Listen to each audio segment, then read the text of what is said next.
can do it. I can do it. Only 4 more sleeps until clue 2. I can do it. I can do it. I just need a little bit more MKAL mental management, aka chocolate cake. I can do this. Hello everyone, and welcome back to the For Fun of Knit podcast. My name is Linda. I'm coming to you from South Surrey, just outside of Vancouver, British Columbia, Canada. Welcome, welcome, welcome. If this is your first time viewing my knitting podcast, because it is all about the adventures and misadventures of knitting, then welcome. And just note that this is not my regular podcast. I am focusing on the Stephen West Mystery Knit Along and just doing sort of October updates. For those of you that have been following me along the journey, well, welcome back, and I'm glad you're still interested. Wonderful. I would like to say a big thank you to all of you who commented on episode 30. The comments were absolutely amazing. I am answering them all bit by bit, but there was, 300 and some odd comments, so it's just taking me a little while. But this, again, is a knitting podcast where I share all my fun things regarding my knitting.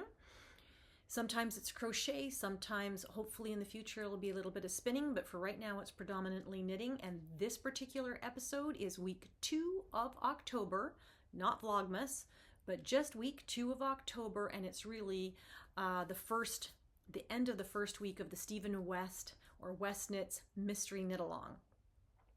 Twists and turns, which I am happily going to share my progress with you today. So this is going to be a shorter video. I think some of you are probably cheering in the background about that.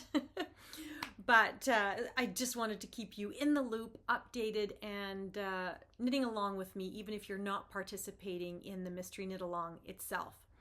So before we go any further, let's get the giveaway out of the way.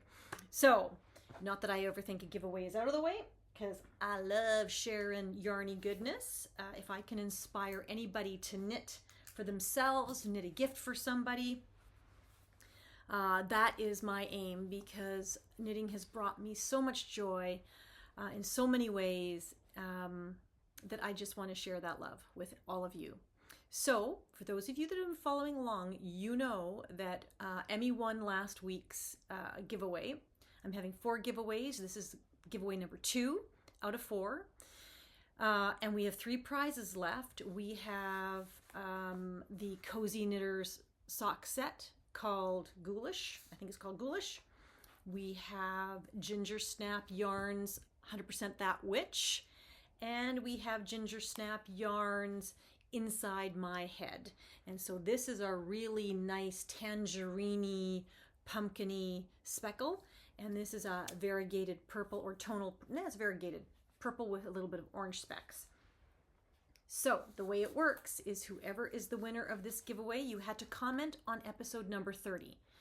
So if you have not commented on episode number 30, go back to it and comment, because that's what I'm drawing all the winners from. And you must just, you don't have to, but it would be helpful if you identified which of these 3 gorgeous yarn prizes you would prefer.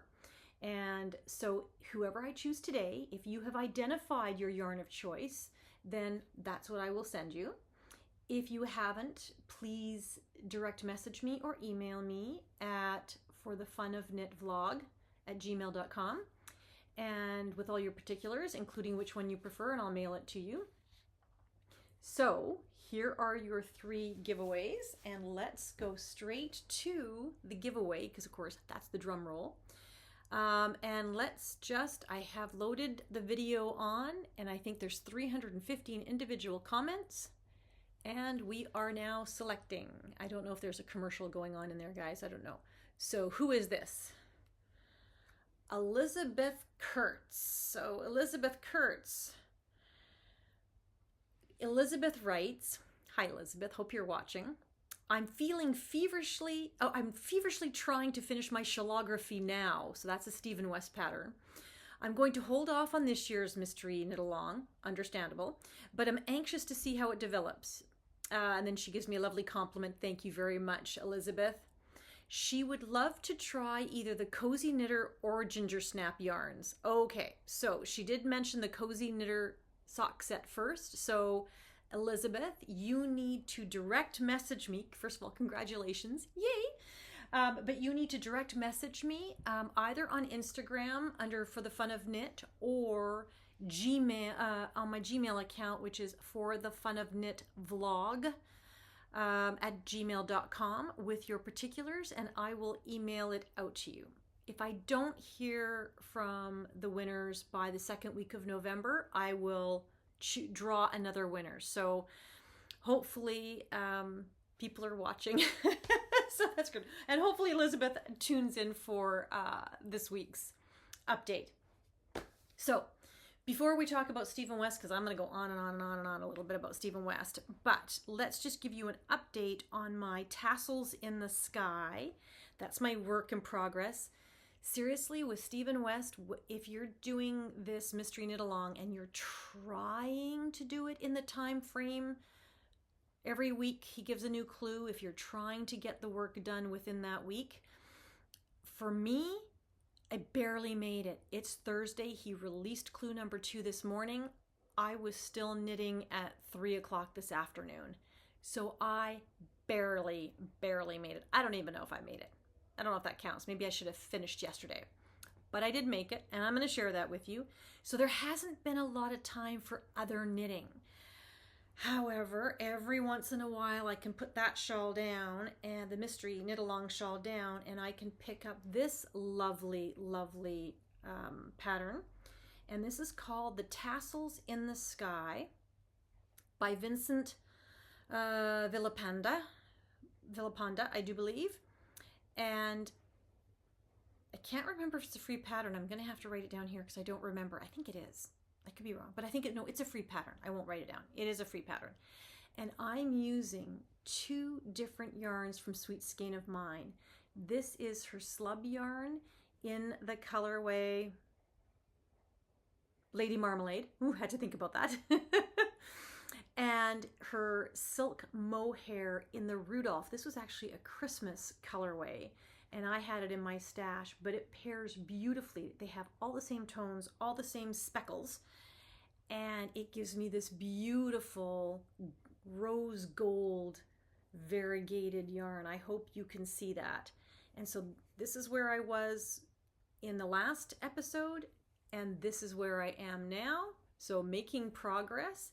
It is just a triangular shaped shawl. And thanks to Kelly and Noelle of Knits and Pieces, they recommended that you do the tassels first. And I just have to share this with you. And they recommend doing the tassels first so that you know that you have enough yarn. That way you can just knit the shawl until you run out of yarn. And I didn't think about that. I had started my shawl, and just in last week's Knits and Pieces, Kelly had reminded us of that, and I thought, ooh, I better do that because I don't want to run out of yarn. So I pulled from the inside of my skeins and I made these beautiful pom-poms. Look at these lovely, I think they're like angels. Literally, I think I'm going to make some from a Christmas tree. They're just beautiful. They're stunning. I hope you can see that color. It's dark out right now, so it's kind of hard to see. But those are the 3 pom-poms. Look at them. Oh, I'm just loving this. These are like 5-inch pom-poms that hang on all corners of the shawl. So this is, again, Tassels in the Sky. Absolutely loving it. Super easy knit for watching television or just as a palette cleanser. And the slub yarn just adds such great detail. It's absolutely a wonderful, wonderful project. So very, very grateful for that suggestion from Noelle and Kelly of Knits and Pieces podcast. Anyway, and this is, I'm keeping it in my PEI bags. The lovely lady, does it have a tag in here? It is called The Knitting Bag, PEI. She makes bags. She's on Etsy. She has an Etsy shop. And this one glows in the dark. I have yet to test it, but it does apparently glow in the dark. So perfect for this time of year. Okay, so are you ready? Are you ready to hear about clue 1? So for those of you that are participating in the Mystery Knit Along, this is fair warning that I am going to show the completed clue 1. So if you do not wish to see completed clue 1, sign off. There's nothing more to talk about today. But if you're okay to see it, I'm going to share it with you now. And I debated whether or not I should show you my before I put it all together shot or the after, after I put it all together shot. And what I mean by that is I like to share what works well in my knitting, but also all the mistakes I make. My intention is to hopefully give new knitters confidence that mistakes are completely overcomable. There's no such thing as too big a mistake in knitting. Worst case scenario, you gotta rip it out. But that's it. That's the worst thing that could absolutely happen to do with knitting. So, unless you throw your knitting in the washing machine and you felt your wool, that's something that's not very good. However, when it comes to just knitting and worrying about whether or not it's going to be perfect, don't. Don't worry if it's going to be perfect. But that's a great segue into, I think there's 2 types of knitters. And my sister and I are perfect examples of both types. My sister is a perfectionist in a great way, not in a bad way, in a very, very good way. Her knitting is absolutely stunning. Stunning, I would say. But my sister, when she makes a mistake, can't handle it, has to knit it back. And I'm going to show a few pictures of her mystery knit along and doing clue 1. And so I'm just going to do some pictures here and I'm going to walk you through it. So the screen will probably be covered with my sister's knit to start with. So I don't know if you can spot my sister's error, but she made an error, I don't know, at the very beginning of her shawl. And she got all the way to repeat 8, I think, and realized her error. And if I can draw a circle around it, I will.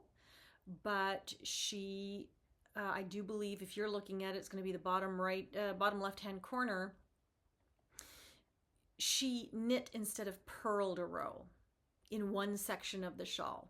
That drove her bananas. So here's a picture of how she managed it.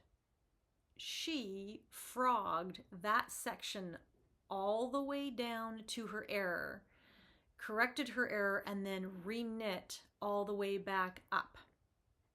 And then she has her finished product. You can't tell there was ever an error. It's beautiful. And again, my sister's an absolutely beautiful knitter.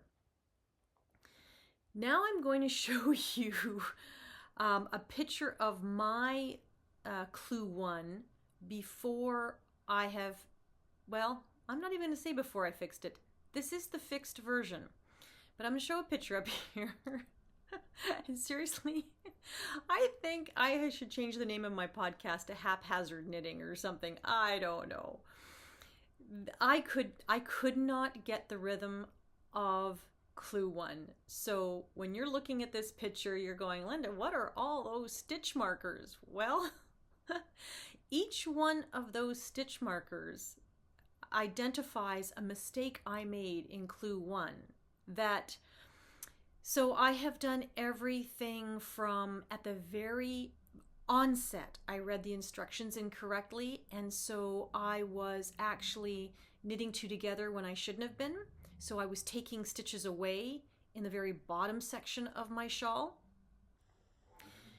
Then as I move a little off to one side, you'll notice some stitch markers. Well, that's because I realized that I had actually done that. I counted my stitches and I was 20 stitches short. 20 stitches short. And I thought, no problem. I've got lots of repeats left to do. I can figure that out. I'm just going to add some stitches going forward and I'll figure it out. Well, no sooner did I start adding stitches than in the very next row, I made the same mistake again and took away all the stitches that I added. But I didn't realize that until much farther up the shawl. Then, oh, half the time I forgot to do a left, make one left or make one right, or I ended up with one too many stitches on one side of the center and not enough on the other side of the center. And so I was adding stitches or knitting two stitches together in the little loops that you can see, the sort of little bridge or the I-cord little loops. Some of them I made too long. I cast on 13 stitches instead of 12. Some of them I cast on, let's put it this way, there's one section where I forgot to cast on the stitches. I left some yarn in between, but I put my knitting down, I guess, and then picked it back up and started knitting anyway. And it wasn't until on the back side of the row I realized there are no stitches there. There's no stitches bridging the gap. So I had to cut a piece of yarn, make some stitches, and knit across, and again, I fudged it. Totally fine.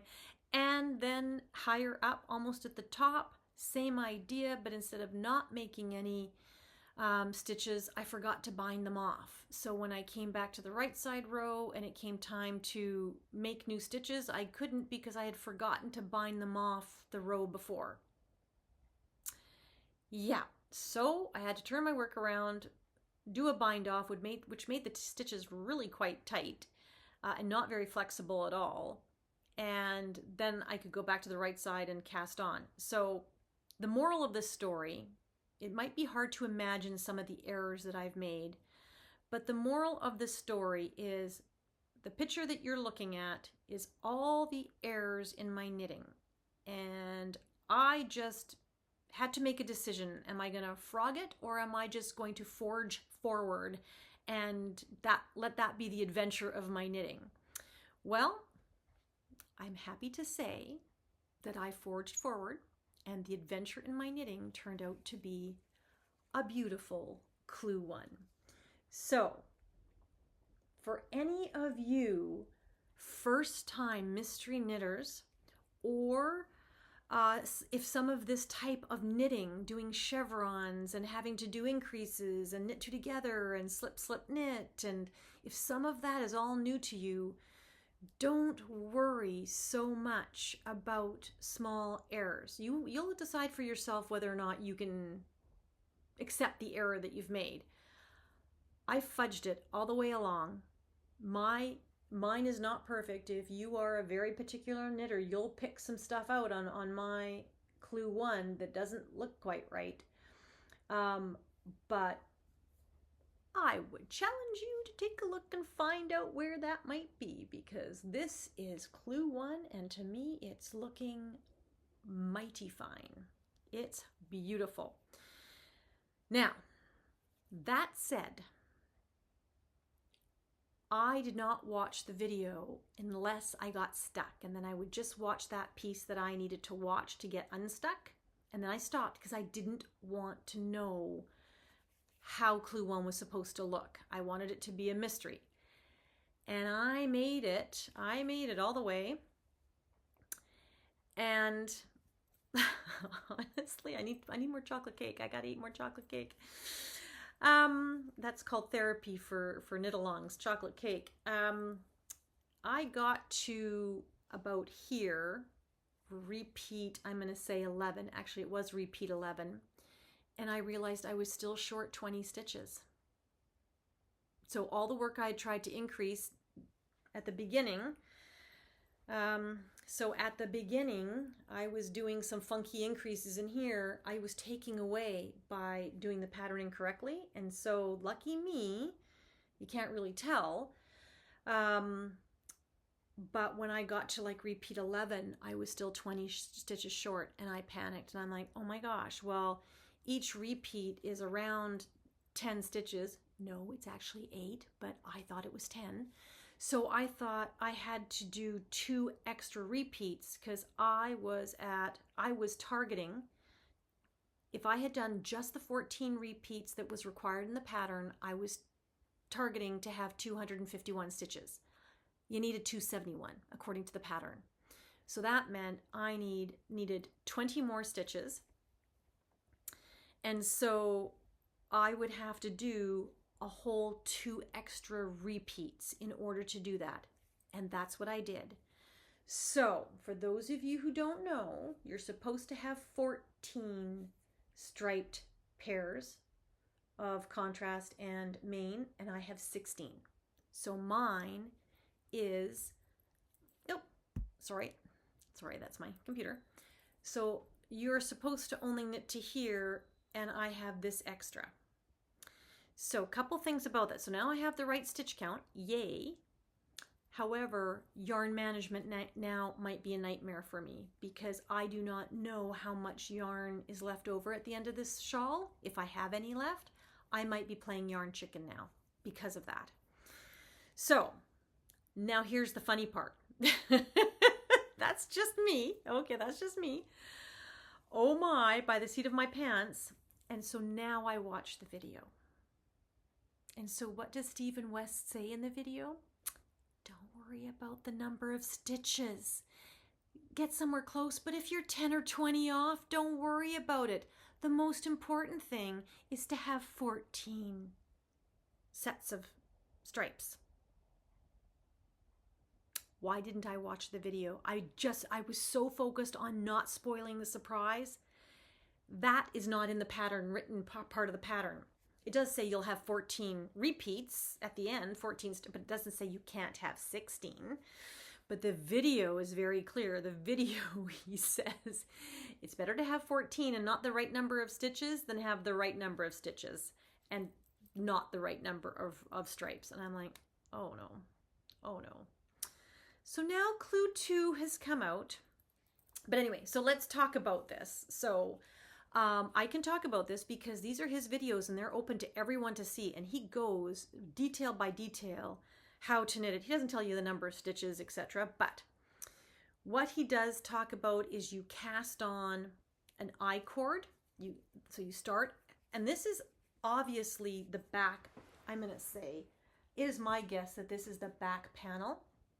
So if this is going to be the back panel, okay, this is not a shawl. So I'm thinking that we now have to knit this section. So I was correct that this is just a piece. It's a portion of the shawl. So that's kind of cool. And I love the way that hangs. Look at that. Very, very fun. So now this gets so exciting. So you start with an I-cord, then you, in your main color, so that's your main color, you start with an I-cord, and then you pick up stitches in your contrast color, and then you do a combination of knit a few, cast on some stitches, then rejoin your I-cord, knit, cast on some extra stitches, then rejoin. And what you're doing is you're creating these loops. You're creating these loops. If you can see that, you're creating loops like that. When you cast on those extra stitches and then rejoin to the I-cord, you're creating bands, so loops all the way down here. And then what you do is you weave. So I'm going to just flip it now. Then what you do is you weave. So let me take some of these out. Then you weave these bands together. You braid them almost.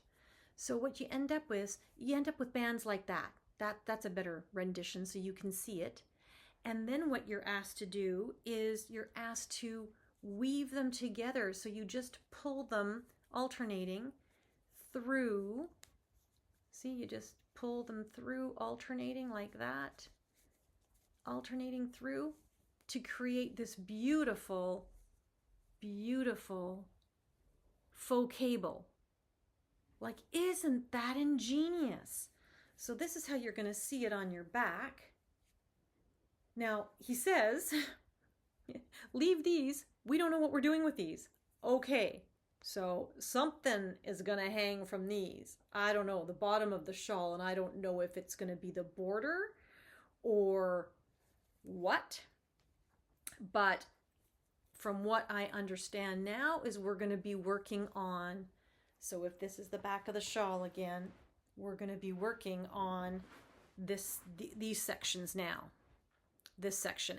And I do not know how that goes. I don't know if we're doing a pie, if we're going to be doing short rows, if we're just going to make a little cap here, I don't know, that would make sense. But so exciting. So exciting. So hopefully that makes sense. So again, if you're first time at this,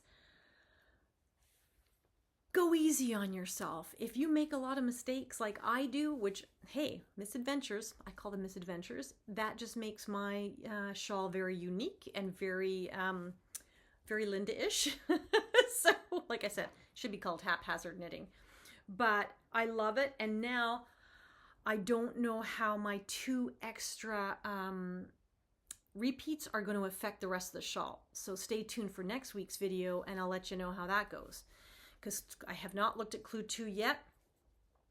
But I'm going to assume that we're going to be working to make this wider. I can only assume that.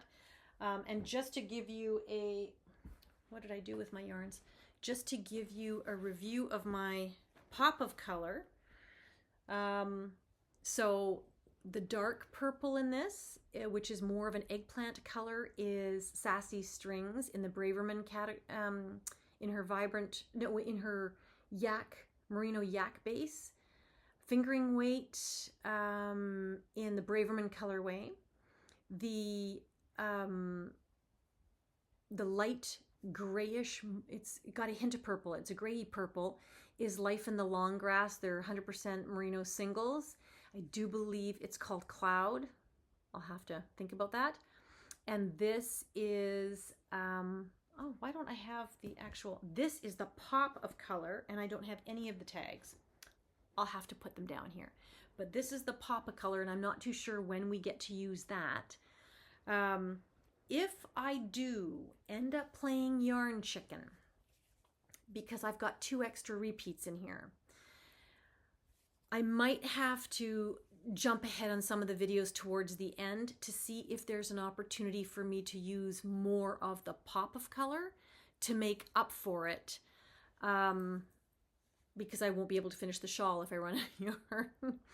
So we'll have to see. That's an adventure and or a misadventure in knitting, who knows. But that is Stephen West's 20 Twists and Turns Mystery Knit Along thus far, clue number 1. So stay tuned next week for clue number 2. So clue next week, we will be doing the draw for one of these 2 beauties, Inside My Head or I'm 100% That Witch. Both of these skeins are from Ginger Snap. And again, we will be drawing it from episode number 30. So if you haven't already commented, please leave a comment in episode number 30 and let me know which skein you would like. But hopefully you have enjoyed this, found it helpful, encouraging if you're struggling a little bit with the shawl. It's just knitting, folks, and it's just for the fun of it. So hopefully this helps. So thank you so much. That's all I have for today. It's a short video, but I just wanted to say thank you so much for watching and spending the time with me. And I look forward to checking in with you again next week. Take care.